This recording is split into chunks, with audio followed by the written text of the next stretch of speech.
सोचो कि एक छोटा सा बच्चा लॉरेंस 5-8 साल का तब बच्चा था वो उस समय, जब एक सुपरस्टार आता है उसके गांव में और एक ब्लैक बक को मार देता है। वो बच्चा बिश्नोई समाज के लिए बदला लेने का ठानता है और फिर वो बच्चा बड़ा होता है, लॉयर बनता है, फिर वो गैंगस्टर बन जाता है और फिर 25 साल बाद प्रतिशोध का बदला लेने के लिए वो तैयार होता है। मीडिया में ऐलान कर देता है कि लॉरेंस का सिर्फ एक ही मकसद है अपनी जिंदगी में, सलमान का खात्मा करना, बदला लेना, जीवन का एक ही मकसद है।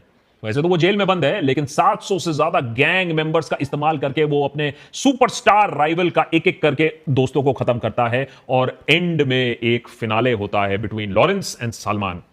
बिस्मिल्लाहिर्रहमानिर्रहीम, अस्सलाम वालेकुम नाज़रीन। आज की जो हमारी वीडियो है वो भी बाबा सदीक के हवाले से है कि अभी बाबा सदीक को कत्ल कर दिया गया, क्या नेक्स्ट नंबर जो है वो सुलेमान खान का है। इस हवाले से आज की वीडियो है, एक भाई लेकर आए। बड़ी ज़बरदस्त और इंटरेस्टिंग वीडियो। आपसे गुजारिश है कि वीडियो के एंड तक ज़रूर देखें और चैनल को ज़रूर सब्सक्राइब करें। तो चलते हैं वीडियो की तरफ। बॉलीवुड में आजकल 90 के गानों का रीमिक्स और 90s के मूवी का रीमेक बहुत पॉपुलर है। जब नए आइडियाज नहीं होंगे तो वही घुसे पिटे फॉर्मूले पर आप वापस चले जाओगे। लेकिन उसी के साथ साथ लगता है मुंबई शहर भी 90s के दशक में फिर से फिसलना चाहता है। सड़कें तो वैसी हैं, ट्रैफिक का हाल भी वही है, बस अंडरवर्ल्ड गैंग वॉर्स की कमी रह गई थी। वही 90s की गंदगी जिसे बहुत मेहनत से मुंबई से बाहर निकाला गया था, लगता है वो वापस शहर पे दस्तक दे रही है। बीते शनिवार रात को जिस तरीके से फॉर्मर मिनिस्टर, मुस्लिम लीडर, बॉलीवुड नेटवर्कर बाबा सिद्दीकी को मार डाला गया, वो 90s के स्टाइल ऑफ एग्जीक्यूशन से मिलता जुलता था। बिना किसी पुलिस या बिना किसी कोर्ट के खौफ के ये असैसिनेशन किया गया। क्राइम ब्रांच ने कुछ प्यादों को अरेस्ट जरूर किया है जिन्होंने ट्रिगर दबाया, लेकिन सवाल यह उठता है कि एक प्रोमिनेंट नेता को इस तरीके से मारने का प्लान किसने बनाया, किसने फंड किया और क्यों? लॉरेंस बिश्नोई और सलमान खान का ये जो कनेक्शन बताया जाता है इस किलिंग से, क्या वो सच में है? जेल में बैठा बैठा बिश्नोई क्या सच में एक इंटरनेशनल सिंडिकेट चला रहा है? कौन उसे चलाने दे रहा है, क्यों? और क्या बाबा राम रहीम के बाद हम देखेंगे बिश्नोई को भी पैरोल मिलते हुए? इस सिक्योरिटी ब्रीच की जिम्मेदारी कौन लेगा भाई? क्योंकि गोदी मीडिया तो इस केस में ज्यादा दिलचस्पी दिखा नहीं रही है। हो सकता है क्योंकि पौपौ का सरकार है यहां, ऊपर से चुनाव आने वाले हैं। नहीं तो अभी तक होम मिनिस्टर का रेजिग्नेशन, मास प्रोटेस्ट और प्रेसिडेंट रूल की मांग हो चुकी होती। देशभक्त के आज के एपिसोड में पता लगाने की कोशिश करेंगे कि क्या वजह हो सकती है मुंबई में 30 साल बाद ऐसे हाई प्रोफाइल असैसिनेशन की, और क्यों यह एक बहुत चिंताजनक विषय है। सैटरडे रात 9, साढ़े 9 बजे सिद्दीकी अपने ऑफिस से निकलते हैं। अपने बेटे के ऑफिस के पास राम मंदिर में लोगों के साथ पटाखे फोड़ रहे होते हैं। वहां मां दुर्गा के विसर्जन के लिए एक प्रोसेशन भी निकल रहा होता है। अचानक 3 युवक आकर फायरिंग ओपन कर देते हैं। रुमाल से उनका मुंह ढका हुआ होता है। पटाखों की आवाज से गोली का पहले तो पता ही नहीं चलता है। सिद्दीकी के पास पुलिस प्रोटेक्शन थी, लेकिन कहा जा रहा है गार्ड्स के आंखों में पेपर स्प्रे डाल दिया गया और वो बेहाल हो गए। सिद्दीकी को लीलावती हॉस्पिटल ले जाया गया, लेकिन बहुत खून बहने की वजह से उन्हें बचाया नहीं जा सका। 11:30 बजे रात को उनकी मृत्यु की पुष्टि हो जाती है। संडे को मुंबई के बड़ा कब्रिस्तान में फुल स्टेट ऑनर के साथ उनके लास्ट राइट्स परफॉर्म किए जाते हैं। उधर मुंबई पुलिस यह दिखाने की कोशिश करती है कि वो इस केस पर तत्पर कार्य कर रही है और बहुत जल्द इसे क्रैक कर लेगी। 2 भाड़े के shooters, Karnail Singh from Haryana and Dharmraj Kashyap from Uttar Pradesh को अरेस्ट किया जाता है। तीसरा शिव कुमार, ये भी यूपी से है भाई साहब। इनके पीछे पुलिस लगी हुई है जब तक हम इस एपिसोड को रिकॉर्ड कर रहे हैं। और मुंबई पुलिस ने 4th अक्यूज्ड का नाम मोहम्मद जीशान अख्तर बताया है। पुणे से प्रवीण लोनकर को अरेस्ट किया जाता है, जिसने धर्मराज और शिव कुमार गौतम को हायर किया था। शूटर्स को कितने मिले? 50,000 रुपए एक शूटर को दिए गए और पिछले 1 महीने से वो सिद्दीकी के मूवमेंट्स को ट्रैक कर रहे थे, भाड़े के फ्लैट में रह रहे थे। लेकिन इस सब के पीछे कौन था? साजिश किसकी थी? फंडिंग किसकी थी? यहां पर एंट्री होती है इन फेमस गैंगस्टर लॉरेंस बिश्नोई का, जो है तो जेल में पिछले करीबन 10 सालों से, लेकिन डिजिटल इंडिया स्कीम के तहत वो अपना इंटरनेशनल क्राइम सिंडिकेट देश में किसी भी हाई सिक्योरिटी प्रिजन में बैठे बैठे चलाता है। वॉइस ओवर इंटरनेट प्रोटोकॉल या VoIP टेक्नोलॉजी इस्तेमाल करके वो किसी को भी फोन घुमा सकता है, और लगता है सरकार इसे रोकने में भी बिल्कुल बेबस और लाचार है। यहां तक कि मुंबई पुलिस को बिश्नोई की कस्टडी अब नहीं दी जा रही है। By who? By the order of the union home ministry, because Bishnoi is a high risk prisoner. तो मुंबई पुलिस उसे पूछताछ के लिए महाराष्ट्र नहीं ला सकती है गुजरात से। यहां 80 साल के फादर स्टैन स्वामी को एक सिपर ना मिला। बेसिक फैसिलिटीज के लिए भीख मांगते मांगते वो इंसान मर गया, और यहां बिश्नोई जैसा एक गैंगस्टर मोगैम्बो बना फिर रहा है जेल के अंदर बैठे बैठे। लॉरेंस बिश्नोई में भी एक फकीरी ही है। लेकिन क्या सच में लॉरेंस बिश्नोई का एंगल असली एंगल है, या फिर सच को छिपाने के लिए एक कन्वीनियंट डिस्ट्रैक्शन हमें ये घुट्टी पिलाई जा रही है? आइए जानते हैं। देखिए, बाबा सिद्दीकी के मौत के कुछ घंटों बाद एक फेसबुक पोस्ट वायरल होता है। पोस्ट आता है शुभू लोंकार महाराष्ट्र नामक एक अकाउंट से, जिसे मुंबई पुलिस कह रही है कि यह शुभम रामेश्वर लोंकार का अकाउंट उसे मान रही है, छानबीन कर रही है। और ये भाई साहब बिश्नोई गैंग के मेंबर हैं, जाने माने मेंबर हैं। मुंबई पुलिस ने पहले इनको गिरफ्तार भी करके रखा हुआ है। लेकिन लॉरेंस बिश्नोई इस हत्या की जिम्मेदारी लेगा क्यों? उस पर क्या चढ़ पड़ी है? ये रीजन है, पार्ट बदला बताई जाती है और पार्ट चेतावनी। बदला अनुज थापन के लिए, जिसने सलमान खान के घर के सामने शूटिंग की थी और जिसने फिर एलिजिडली पुलिस कस्टडी में सुइसाइड कमिट कर लिया था। चेतावनी उनको जो सलमान खान को अपना साथी, अपना दोस्त बताते हैं। पोस्ट में सलमान को डायरेक्टली धमकी दी गई है कि भैया देखो, हमने तो ये वॉर शुरुआत नहीं की है, लेकिन तुमने हमारे भाई को क्षति पहुंचाई। हमारी वैसे तो दुश्मनी हम नहीं चाहते किसी के साथ, लेकिन सलमान खान को, दाऊद गैंग को जो भी हेल्प करेगा वो अपना अकाउंट चेक कर लो।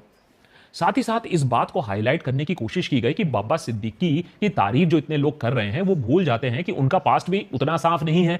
उनके तार कहा जाता है दाऊद इब्राहिम से जुड़े हुए थे, फाइनेंशियल फ्रॉड में भी उनका नाम आया है।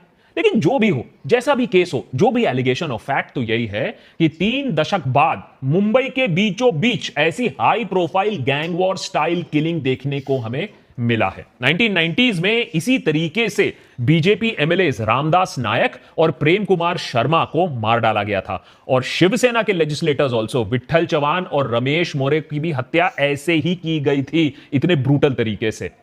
तो क्या फिर से लॉरेंस बिश्नोई जैसे गैंगस्टर्स मुंबई अंडरवर्ल्ड की जगह लेने की कोशिश कर रहे हैं? यह सिर्फ एक वन ऑफ नहीं है, यह पार्ट ऑफ अ प्लान है। हाई प्रोफाइल टारगेट्स को गिराकर डर का माहौल पैदा करना एक गैंग वॉर और एक अंडरवर्ल्ड को डेवलप करने का एक पहला कदम बोला जाता है, जिसके बाद फिरौती, एक्सटॉर्शन और भी आसान हो जाता है।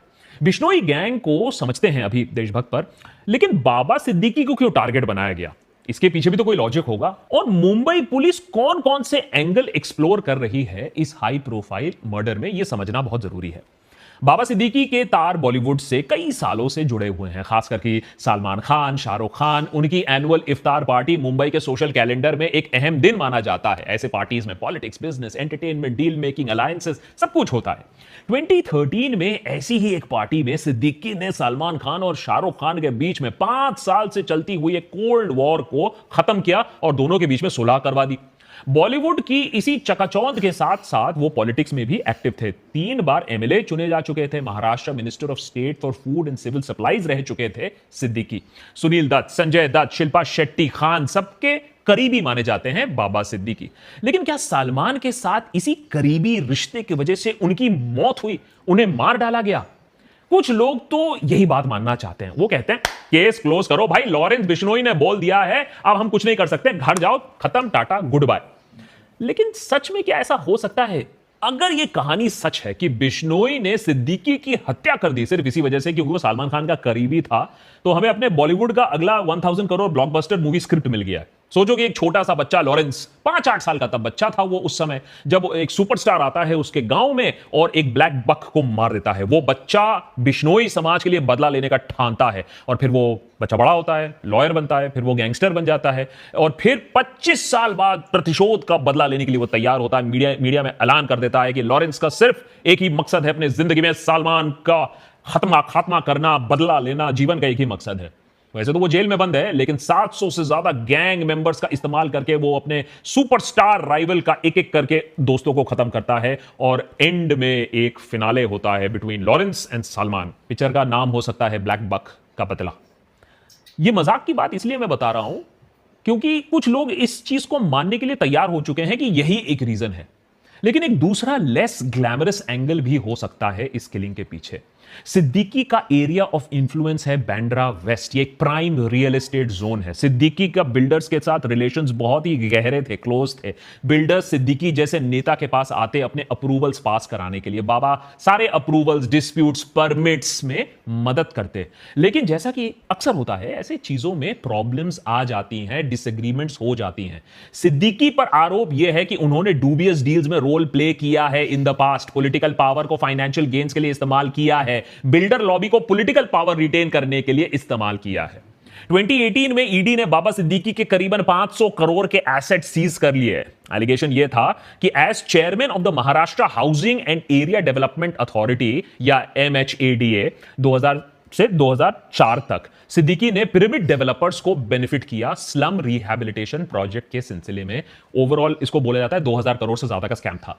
अब यह बात भी सामने आ रही है कि नए स्लम रिहैबिलिटेशन अथॉरिटी या SRA रीडेवलपमेंट प्रोजेक्ट में भी प्रॉब्लम्स आई हैं। सिद्दीकी की मौत से इसके कोई कुछ ना कुछ तार जरूर जुड़े हुए हैं, खास करके जब यह बात सामने आ रही है कि सिद्दीकी के बेटे जीशान भी इस मैटर को उठा रहे थे, लाउडली बात कर रहे थे इन चीजों के बारे में। मुंबई पुलिस ने इस बात के भी संकेत दिए हैं कि शूटर्स को बाबा सिद्दीकी और जीशान दोनों को मारने के इंस्ट्रक्शंस दिए गए थे। ये एंगल लॉरेंस बिश्नोई के प्रतिशोध वाले फॉर्मूले या बदले वाले फॉर्मूले से ज्यादा रियल लगता है, ज्यादा प्रैक्टिकल लगता है।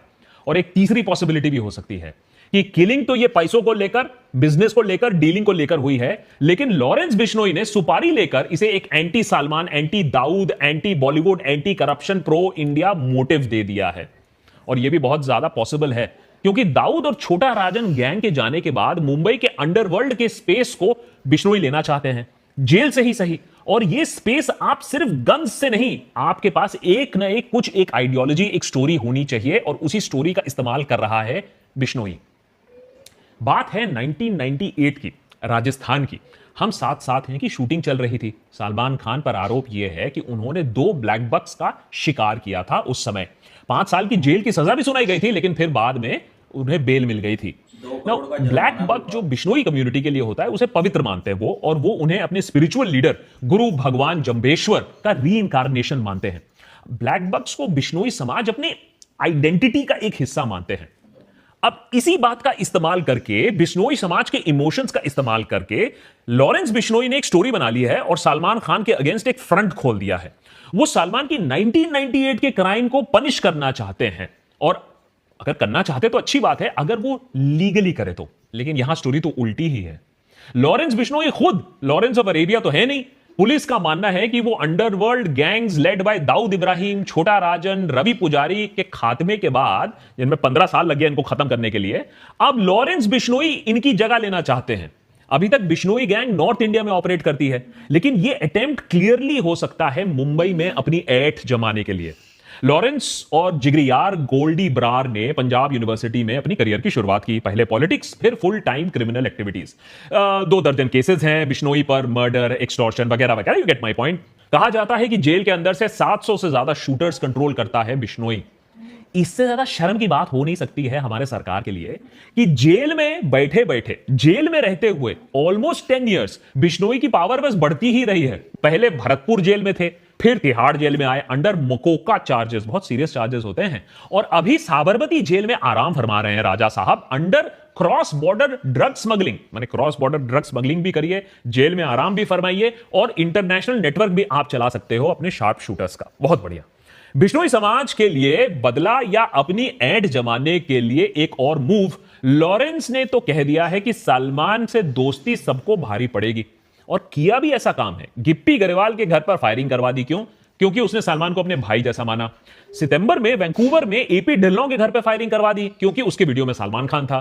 सिद्धू मूसेवाला के हत्या के बाद भी सलमान को और उनके फैमिली को डेथ थ्रेट्स मिले थे। तो क्लियरली एक स्टोरी बनाने की कोशिश यहां की जा रही है।